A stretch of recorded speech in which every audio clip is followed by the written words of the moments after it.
জানিয়ে দিচ্ছি আজকের সংবাদপত্রের গুরুত্বপূর্ণ শিরোনাম। দর্শক, প্রথম আলো শিরোনাম করেছে কঠোর হামলার হুমকি অনড় ইরান। আল জাজিরার বিশ্লেষণ অনুযায়ী আরব ইরান সম্পর্ক ভাঙনের মুখে। 1 বছরে ধর্ষণ বেড়েছে 27%। দৈনিক ইত্তেফাক শিরোনাম করেছে নারীর অধিকার কেবল আইনি নয়, সামাজিক দায়িত্বেরও বিষয়। যুদ্ধে প্রথমবার হাইপারসোনিক ক্ষেপণাস্ত্রের ব্যবহার ইরানের।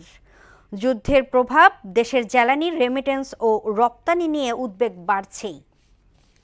সমকাল শিরোনাম করেছে সংকটে কুমিল্লার নারীদের ভরসা রোকেয়া আপা। নারীর অধিকার আদায়ে বাধা বিচারহীনতা, অন্যায়কে প্রশ্রয় দেয়া যাবে না বললেন ফারাহ কবির।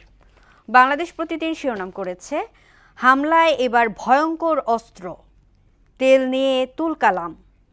অসাধু উপায়ে দ্রব্যমূল্য বাড়াবেন না বলেছেন প্রধানমন্ত্রী তারেক রহমান। যুগান্তর শিরোনাম করেছে ইসরায়েলে ঝাঁকে ঝাঁকে ক্ষেপণাস্ত্র, পাল্টা হামলায় ভয়ঙ্কর ইরান। আন্তর্জাতিক নারী দিবস আজ, রাজনীতি ও অর্থনীতিতে পিছিয়ে নারীরা। অটল মনোবল থাকলে নারী নেতৃত্বের ইতিহাস রচনা করে, একান্ত সাক্ষাৎকারে আফরোজা খানম রীতা। এবং সর্বশেষ দ্য ডেইলি স্টার শিরোনাম করেছে no surrender, they live with hope, return with square. এই ছিল সংবাদপত্রের গুরুত্বপূর্ণ শিরোনাম।